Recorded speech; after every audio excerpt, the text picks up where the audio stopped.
ശ്രീ മഹാവിഷ്ണുവിൻ്റെ പത്നിയാകുന്ന ലക്ഷ്മി ദേവിയുടെ അംശാവതാരവും ദശാവതാരങ്ങളിൽ മൂന്നാമത്തെ അവതാരമാകുന്ന വരാഹത്തിൻ്റെ പത്നിയാകുന്നവളും ശ്രീകൃഷ്ണനായി വിഷ്ണു ഭഗവാൻ അവതരിച്ചപ്പോൾ അദ്ദേഹത്തിൻ്റെ സത്യഭാമയായും അവതരിച്ചവളും നമ്മെ ഏവരെയും വഹിച്ചുകൊണ്ട് നടക്കുന്നവളുമാകുന്ന ധാത്രി ഭൂമിദേവി.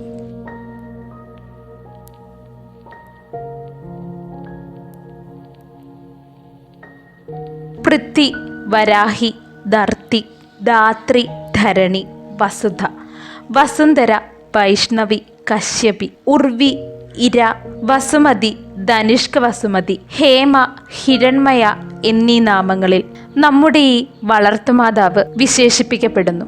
വിശിഷ്ടയായ ഈ ഭഗവതി അമരുന്നത് ഷഡ്കരങ്ങളോടുകൂടിയാകുന്നു. അതിൽ ഒരു ഹസ്തത്തിൽ മാതളഫലവും മറുഹസ്തത്തിൽ കലശത്തിൽ ജലവുമേന്തി, മറ്റൊന്നിൽ ഔഷധവും സസ്യങ്ങളും കായ്കനികളും, നാലാമത്തെ കരത്തിൽ കുമുദവും അഞ്ചാമത്തെ കരത്തിൽ ആയുർവേദ സസ്യങ്ങളും കാണപ്പെടുന്നു. ശേഷിക്കുന്ന ഒരു ഹസ്തമാവട്ടെ ഏവർക്കും വരദാന മുദ്രകൾ നൽകുന്നു. ഈ സുന്ദരിയായ ധരിത്രി മാതാവിൻ്റെ സമക്ഷം 4 ഗജങ്ങളെയും കാണുവാൻ കഴിയുന്നു. അഷ്ടലക്ഷ്മിമാരിൽ ഒരാളാകുന്ന ഈ ദേവി ഗജലക്ഷ്മി കൂടി ആകുന്നു. അതിനാൽ തന്നെ 4 ഗജങ്ങൾ 4 ദിക്കുകളെ സൂചിപ്പിക്കുന്നു. ഹിരണ്യാക്ഷനാൽ അപഹരിക്കപ്പെട്ട വസുന്ധര മാതാവ് വിഷ്ണു ഭഗവാനിൽ അഭയം തേടുകയുണ്ടായി. ഭഗവാൻ വരാഹമൂർത്തിയുടെ അവതാരം പൂണ്ട് ധരിത്രി മാതാവിനെ രക്ഷിക്കുകയും വിവാഹം കഴിക്കുകയും ചെയ്തു. വരാഹ ഭൂമി ദമ്പതികൾക്ക് നരകാസുരൻ, മംഗള എന്ന് 2 സന്തതികൾ ജന്മം കൊണ്ടു.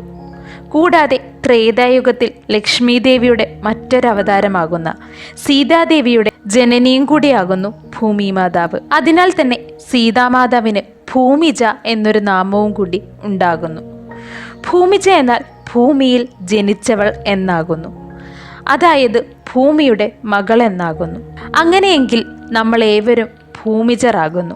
സനാതന പുരാണങ്ങളിൽ ഉടനീളം കാണപ്പെടുന്ന ഒരു ഭഗവതി കൂടിയാകുന്നു നമ്മുടെ വസുന്ധരാദേവി. വരാഹമൂർത്തിയാകുന്ന വിഷ്ണുവിനോട് തനിക്കൊരു പുത്രനെ വേണമെന്ന് ആഗ്രഹം പ്രകടിപ്പിച്ചു ദേവി. അതിൻ്റെ ഫലമായി പ്രഥമ സന്തതിയാകുന്ന നരകാസുരൻ ഭഗവതിക്ക് പിറവി കൊണ്ടു. എന്നാൽ നരകാസുരൻ തനിക്ക് ലഭിച്ച വരങ്ങളാൽ അതിശക്തനായി തീർന്നു. അങ്ങനെ അവൻ പല ദുഷ്പ്രവർത്തികളും ചെയ്തു കൂട്ടി. 16,000 സ്ത്രീകളെ അവൻ ബന്ദിയാക്കി. അങ്ങനെയിരിക്കും കാലത്ത് നരകാസുരൻ സ്വർഗം കീഴടക്കുന്നു. ദേവന്മാരോട് യുദ്ധവും ചെയ്യുന്നു. കൂടാതെ ദേവന്മാരുടെ മാതാവാകുന്ന അതിഥി ദേവിയെ അവൻ ഉപദ്രവിക്കുന്നു. അതിനാൽ തന്നെ അതിഥി ദേവി അവനെ ശപിക്കുന്നു. നീ നിന്റെ മാതാവിനാൽ തന്നെ വധിക്കപ്പെടുന്നതാകൂ എന്നായിരുന്നു ആ ഉഗ്രശാപം. അതുപ്രകാരം ഭൂമിദേവി സത്യഭാമയായി അവതാരം പൂണ്ട് ദ്വാപരയുഗത്തിൽ നരകാസുരനെ വധിക്കുന്നു. അങ്ങനെ അത്ഭുതകരമായ തൻ്റെ ജീവിതം നയിച്ചുകൊണ്ട് ഭൂമി മാതാവ് സന്താനങ്ങളെ ശരീരത്തിൽ വഹിച്ചുകൊണ്ട് ഇന്നും സുന്ദരിയായി തന്നെ ജീവിച്ചു പോരുന്നു.